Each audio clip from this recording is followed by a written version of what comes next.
बचपन।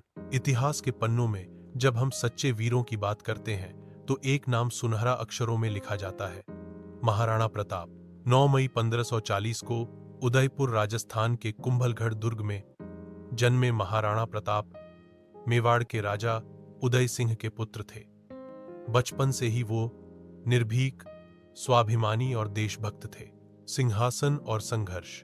जब अकबर भारत पर मुगल सल्तनत फैला रहा था तब उसने पूरे भारत के राजाओं को घुटनों पर झुका दिया। लेकिन एक राजा था जिसने सिर झुकाने के बजाय तलवार उठाई। महाराणा प्रताप।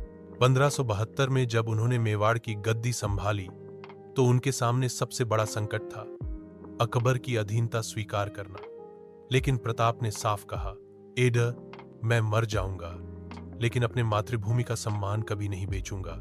हल्दी घाटी का युद्ध। 1576 में हल्दी घाटी का ऐतिहासिक युद्ध हुआ। अकबर की विशाल सेना के सामने महाराणा प्रताप की छोटी सी सेना थी, लेकिन उनका हौसला आसमान को छू रहा था।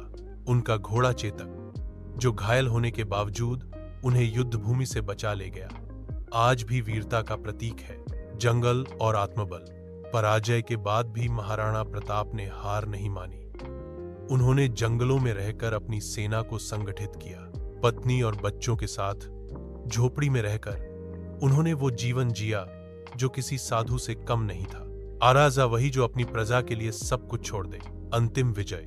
कई वर्षों की तपस्या और संघर्ष के बाद उन्होंने मेवाड़ के कई हिस्सों को मुगलों से पुनः प्राप्त कर लिया। उनकी मृत्यु 19 जनवरी 1597 को हुई, लेकिन उनका जीवन आज भी हर भारतवासी को लड़ने और न झुकने की प्रेरणा देता है। सारांश।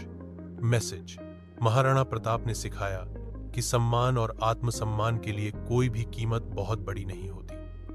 उनकी कहानी हर पीढ़ी को याद दिलाती है, एज, सच्चा राजा वो नहीं जो ताज पहनता है, बल्कि वो है जो अपनी मिट्टी के लिए मर मिटता है।